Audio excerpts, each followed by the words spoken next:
Hi everyone, I hope you are all well and welcome back to my new series. Just before I start episode 2, a day or two ago I was wondering how far I should go with the Jeanette Tate case. The reason I say this is because in a future episode there's a topic that will come across as controversial. It may cause a stir. I don't have an editor or producer for my shows. I do it all myself in between working. So there's not a producer or editor shouting, "Oi, Steve, you need to stop now!" I want you guys to know what I've researched. I'm leaning towards telling you everything, and I feel this is the correct thing to do. You may want to grab a pen and paper to jot down various dates and any questions you're asking yourself. Okay, that's my doubts put to bed. Let us look at the suspects. Suspect number 1, Robert Black. Robert Black, a serial killer convicted in 1994 for similar crimes involving the abduction and murder of young girls. He was questioned by Devon and Cornwall police in connection with the Tate case. During the course of his job as a long-distance delivery van driver in the 1970s, Black had made deliveries in the Exeter area. In 1996, an eyewitness claimed to have seen a vehicle of the model Black is known to have driven in 1978, and it was at Exeter Airport on the day of Jeanette's disappearance. The police inquiries were unable to establish that Black had been in Aylesbury on the day of the disappearance. The Crown Prosecution Service decided in August 2008 that insufficient evidence existed to charge Black with Tate's murder. After Black's conviction in 2011 for the murder of Jennifer Cardy in 1981, a spokesman for the Police Service of Northern Ireland commented on the striking similarities between the murder of Cardy and the disappearance of Tate. Devon and Cornwall police reviewed the case in June 2014 in the hope of finding sufficient real evidence to prosecute Black. I like that bit, real evidence. What, not made up evidence? Anyway. At the time of his death in January 2016, Devon and Cornwall police were 5 weeks from submitting a file to the Crown Prosecution Service in which they sought a new decision on whether to prosecute him. The file was submitted in April 2016, and the CPS said due to Black's death there would be no posthumous decision to charge him with Tate's murder. In August 2018, on the eve of the 40th anniversary of his daughter's disappearance, John Tate made a further plea for information about the case, saying, "I'm not even 100% sure Black did it. I need proof that Black killed her." And you can hear papers rumbling. It's me. I'm sorry about that. It's an age thing. Okay, let's continue. He said that his rapidly declining health meant that he could no longer make his annual trip from Manchester to Aylesbury, and that his final wish was to give his daughter a dignified Christian burial and to be buried alongside her.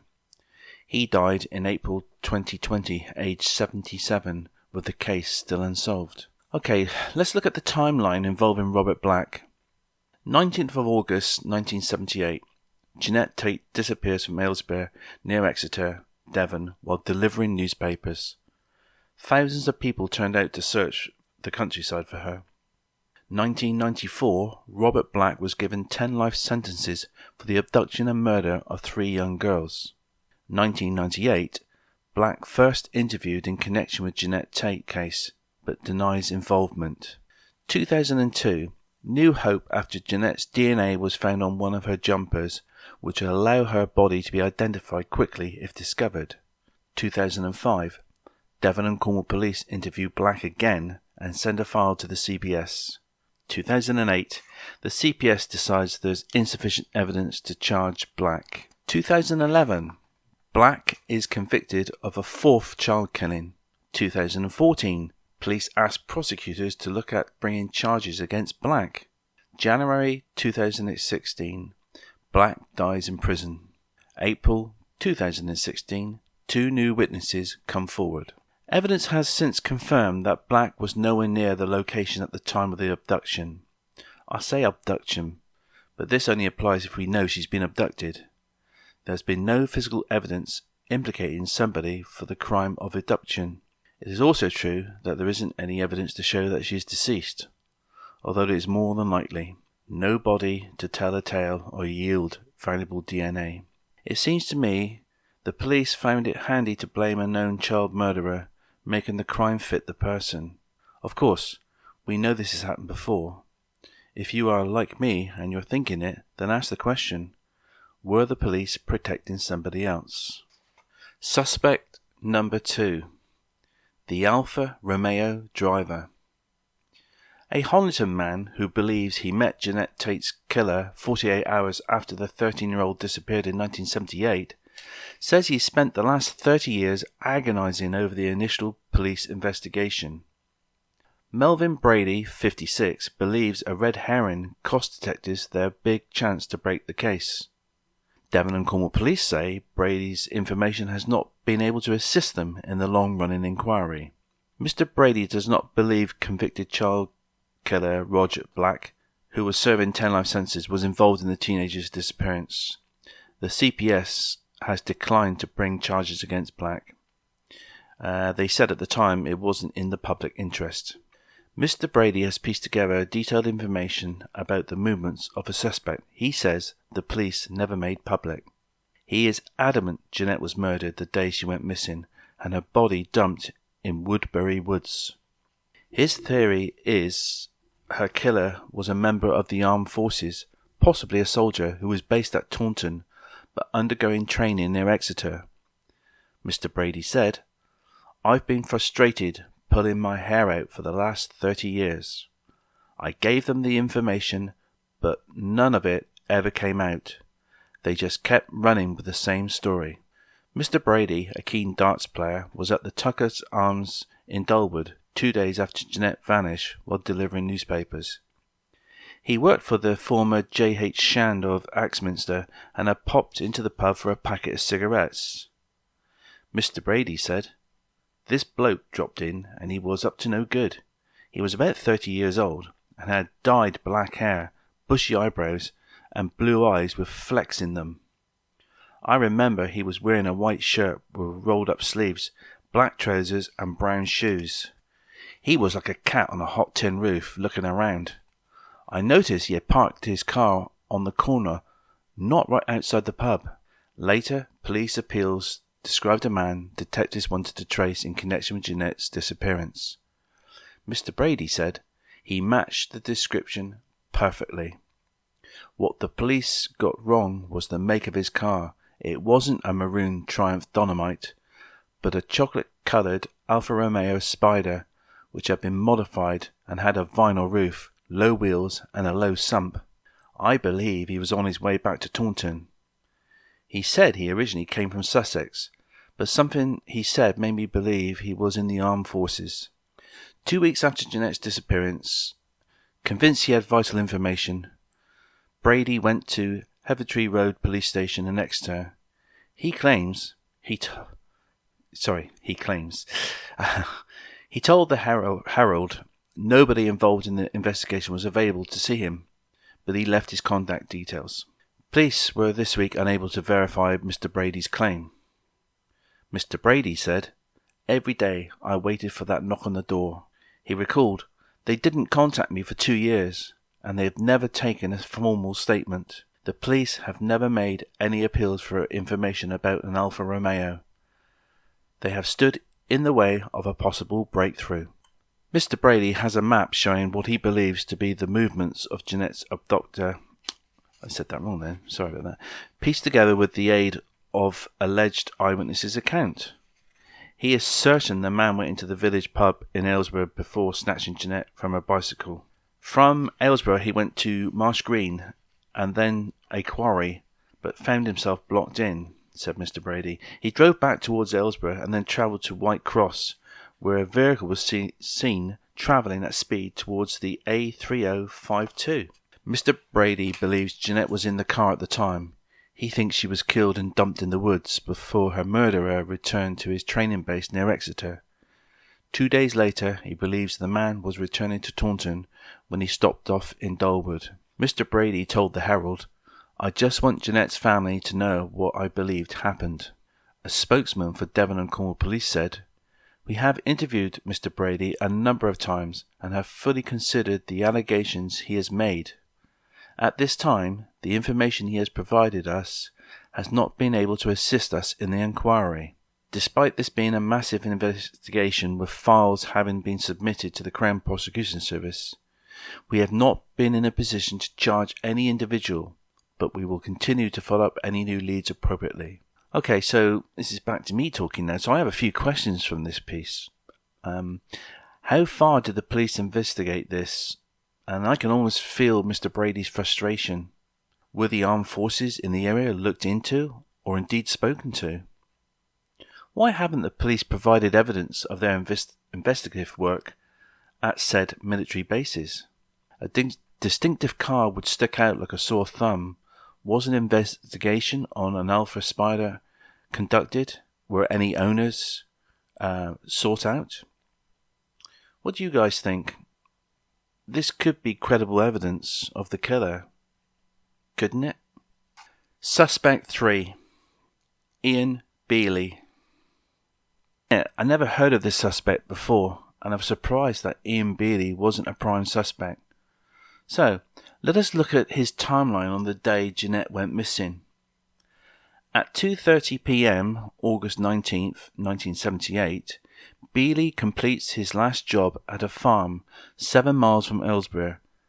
He was working for the Artificial Insemination Unit near Exeter Airport, which is just a mile from Aylesbury. Detective Fursland stated that Ian Bealey left the farm premises around 2:30 to 2:45 p.m. The police investigation of the early mid-1980s and years later timed Bealey's movements in detail to the minute. They also completed trial runs, full timings, reruns, etc. However, there is a gap in their own timings between 3 p.m. and 3:45 p.m. the vital 3/4 of an hour in this investigation. When Bealey turned up at the AI unit to fill out an accident report form, because earlier that day it appears that he was in a state of some nervous tension and he crashed into a police car, reporting it to his employer and filling out the necessary paperwork he had to do. So he was in the area at the right time, almost exactly so. And there is one vital piece of information missing relating to the vehicle he drove. The police obviously have the make and model of the car or van he used that day, unless they have managed to lose or misplace the files. It is unclear if the police have ever released the make or model of the car or van that Ian Bealey used that day. One thing we must look hard at is the precise timings that derive from the case evidence. The route of this paper round would yield precise timings. In other words, it is not unreasonable to assume that there is a mathematical high probability at what time she would be at certain points of the paper round.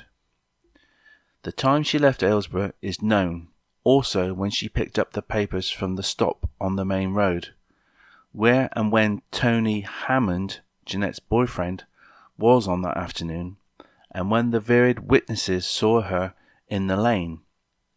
All the timing information could also be taken from the regular paper boy in terms of assuming her route and whereabouts. It is safe to assume that Jeanette on her first run might take a little longer, and so the timings may be a few minutes here and there. Remember, this was not only her first run at the job, but the first time she was allowed to see her boyfriend, Tony Hammond. Well, officially allowed. So, there was a timed plan in relation to her disappearance, rather than fabricated suggestion of bad luck as far as the schoolgirl was concerned. Makes more logical sense. The police effort in the 1980s could not, to be 100% sure, account for those 45 minutes of Ian Bealey's Saturday afternoon. We can, through logic, through evidence, through police timings and their own investigations, put forward a strong case to suggest Mr. Bealey was in the right area at the right time. It could be said that if the police looked at this suspect a little harder, then maybe the case would already be solved. There is a question that remains unanswered. How could Bealey have known about Jeanette's disappearance an hour before it was reported by Jeanette's dad and stepmother. Bealey was at Michael Bastin's house several miles away in Exeter, having been at the AI unit at 3:45 to fill in a form. He filled in the form by 4:20 p.m. So it wouldn't be possible to get back to Aylesbury, meet somebody by chance, be told about the abduction that nobody yet was wise about, and then travel to supersonic speed to Michael's house to have a conversation about the news. This evidence, you would think, would be paramount to the investigation, but apparently not. The local police investigation in the case completely ignored this gem of information. So, this presents another question. Why? If they could dismiss this information for reasons of some new exciting evidence of a different kind, then we could understand. The police would be telling the world of this new evidence and that Ian Bealey does not figure in their inquiry because of it. But they don't do this. The police often said that Ian Bealey could not be ruled out of their investigations. Seemingly, the police were locked onto Robert Black, despite there being no evidence. Black occasionally gave taunts from prison about the Devonshire countryside. The fact is, he was nowhere near Aylesbury on the 19th of August 1978. If Black was involved, he'd have to be approaching Aylesbury within a window of opportunity of roughly 15 to 20 minutes.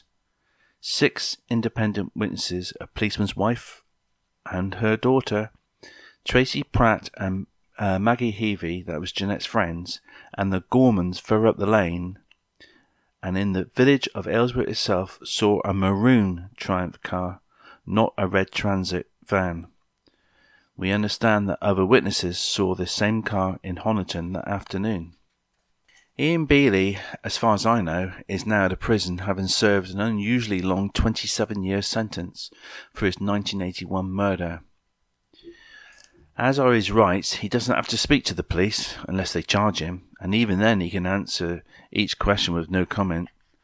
The police claim there is lack of evidence to even question Bealey, which personally I find baffling. A good investigative operation and correct questioning could turn out to be effective in charging or eliminating Ian Bealey. A prompt and effective investigation led to Mr. Bealey's undoing in February 1981. So there's every reason to suppose that a breakthrough in Jeanette's case could be achieved. It could be said that Detectives Crabb, Fursland and Davies were convinced they had their man. They worked intensely on the case, and they were fully expected to get the go-ahead to proceed. There was never any evidence that could put Black at the top of their list. Things were being made to fit, and all this occurred very late into the investigation. Remember, none of the 6 witnesses in the lane of August 19th, 1978 saw a red transit van. But this bit of fiction has been put into place to pollute the latter-day police investigation. There was no evidence to put Black in Aylesbury at the time. If there were, he had been charged, and the mystery would be over. So Ian Bealey might be guilty, or he might be innocent. Unless he talks, we'd never know for sure. What is sure is that he did kill Virginia Maunder on the 2nd of February 1981. And what also known is he knew the area like the back of his hand. Now, here's a question. Was he given immunity from further prosecution of any past crimes for time served? As part of a bargaining plea. Quarry Lane, Exeter, is where he dumped Virginia's body. He also conveniently discovered the body whilst walking with his family. What do they say about killers returning to their place of kill? It gives them a kick. I ask the question, is Jeanette buried at Quarry Lane, Exeter? Okay, so that's the suspects dealt with. Obviously, Black is a non-starter. Ian Bealey is, in my mind, a strong contender. So, next episode, I got inconsistencies and one or two puzzles which we're going to have to sift through. But until then, stay safe, and I'll see you soon.